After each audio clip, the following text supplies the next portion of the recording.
Welcome back to my channel.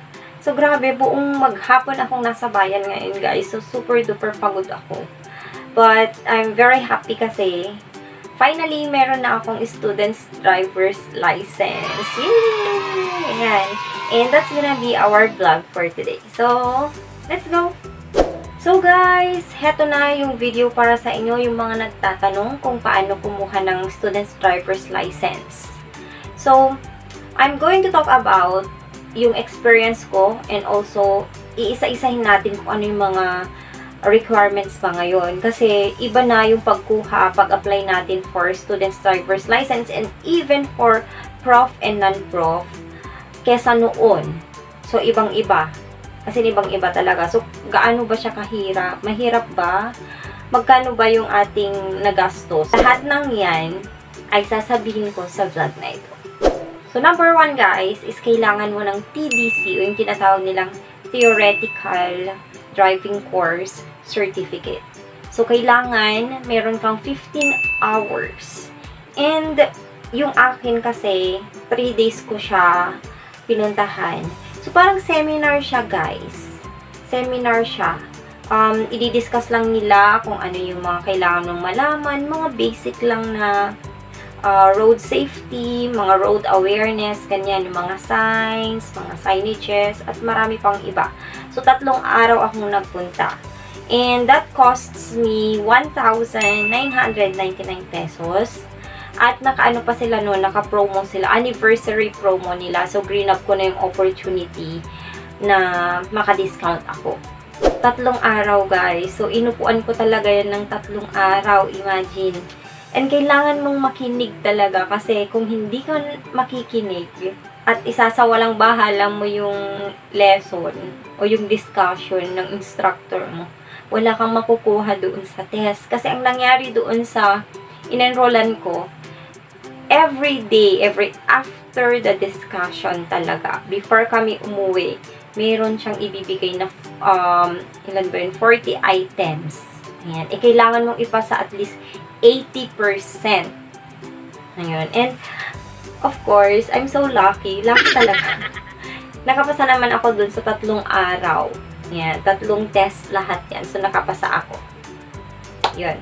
So, nagkaroon ako ng certificate agad-agad at the 3rd day. So, nung makuha ko yung certificate ko, mga 2 weeks or 3 weeks pa before ako nagtungo sa LTO. Ayan. So, nagtanong ako dun, ano pa yung mga kailangan gawin, ganyan, para sigurado na ako, diba? So, diretso na ako dun sa LTO, dun na talaga ako nagtanong mismo sa office nila. So, of course, kailangan daw ng medical. So, meron namang mga malapit dun sa LTO mismo, so dun na ako nagpunta. Ayan, nagbayad ako ng 400 pesos dun sa medical ko. And, nakalimutan ko palang sabihin sa inyo, guys, meron pa pala akong binayaran na additional 100 doon sa TDC ko. Kasi, kumuha ako ng manual. Ito. Yung Filipino Driver's Manual ng 2018, Volume 1 and 2 na. So, nandito lahat yung mga diniscuss ng instructor during the TDC course. And ang kagandahan nito, guys, merong reviewer dito sa likod niya. Oh, ayan. So, for example, kung merong magpapa-exam sa'yo, di ko lang alam kung may exam pa siya pag kukuha na ako ng non-prof or prof ko. But, babasahin ko na lang siya dito para maging ready ako. So, additional 100, guys. Ayan. And then, since nakakuha ka na ng medical mo, walang drug test, guys, ha? Hindi nila kami pinag-drug test. So, after nung medical, so, balik ulit ako dun sa LTO. Ano pa yung present ko ng mga documents ko? So, yung TDC certificate ko, yung medical ko, and yung photocopy ng valid ID mo, at least isang photocopy, and photocopy nung birth certificate mo, PSA. And then, may bibigay sila na form na i-fill out mo din. So, makukuha yung form na yun sa LTO. Yan. So, ito na. Ito na, dito na talaga ako na windang at napagod. So, nung nakuha na nila, napasa ko na yung mga papers na yan. So, nag-antay na ako kasi tatawagin daw yung pangalan ko. So, 11:30 yun yung ano ko, yun yung time na naupo na ako doon. So, nag-antay ako ng nag-antay, 11:30. So, sabi ko, since walang lunch break ang government offices, diba? So, siguro, ano na to, kakayanin ng tiyan ko, sabi ko gano'n. So, hindi ako nag-lunch, guys. Kasi sabi ko, baka malaktawan ako. Kasi, paano pag tinawag ako, tapos wala ako doon, diba? So, hindi ako nag-lunch. So, inantay ko talaga siyang matawag. And ang saklap kasi, hindi talaga ako natawag, guys, hanggang 4 o'clock yata nung natawag na ako. So, grabe, ang tagal ng pinag-antay ko. So, 11:30 yun, hanggang 4 o'clock. And then, nung 4 o'clock na, guys, so, tinawag na ako. Nagpunta na ako dun sa harapan ng computer nila. Kasi, kailangan ko palang mag-log in or create ng account doon sa database ng LTO. So, kung ano yung fill out mo doon sa form na binigay nila, parang yun din yung i-enter mo doon. And then, i-upload mo yung copy ng TDC mo and copy ng medical mo mismo doon sa database. Ayan. So, meron akong print out. So, ganito pala yung itsura nung sa database nila, guys. Ipapakita ko sa inyo. Ito yung na-print out na. Yan. Meron siyang ganyan. So, magpapakita dito yung parang magkano ba yung babayaran mo. Anyway, okay naman kasi in-assist ako dun mismo. Sa LTO ko na rin ginawa yan mismo. Dun na mismo sa office nila. So, okay lang naman. Yan. Pero, sabi nila, kasi kanina, nagre-reklamo na kasi yung iba. Kasi, sabi nilang ganun, ba't ang tagal-tagal? Yun daw, nagkakaroon ng problema yung system, yung sa online. Yun. Yun pala yung dahilan. So, since ni-enter ko na lahat ng information ko, na-print out na yun, so, nagbayad na ako. So, ang binayaran ko, guys, para dito sa student's driver's license ko, or driver's permit, is 250 pesos. Yun lang. Then, nung nakabayad na ako, so, nag-picture na, and biometrics. Then, after ng biometrics, guys, binigay na nila yung aking student driver's permit. So, ganito na yung itsura niya. Yan. So, papel na siya, guys. So, hindi siya kagaya nung parang ID na yung totoong driver's license sa na parang ID na siya, ID type na yung itsura niya. Hindi ganun. So, parang ipiprint out lang nila doon sa papel. Ganun na palang yung itsura ng student's driver's permit ngayon. And, of course, guys, it will last for 1 year. So, May 18 yung punta ko.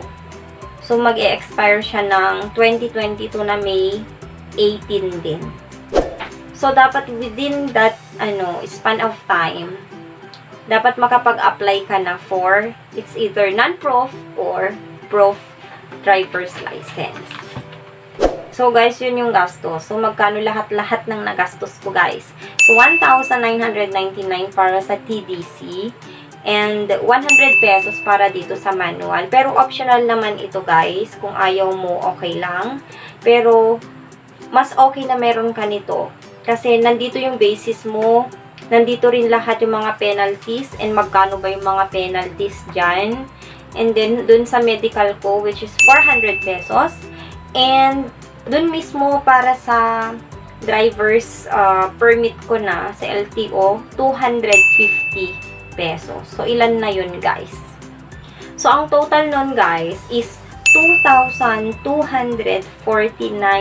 pesos. So, yan lahat yung magagastos mo pag kukuha ka ng student's driver's permit. So, ganun na kamahal ngayon ang pagkuha ng student's driver's permit, guys. Di ba, nakakawindang? Ang dami-daming kailangan pala para lang makasecure ka ng student's driver's permit.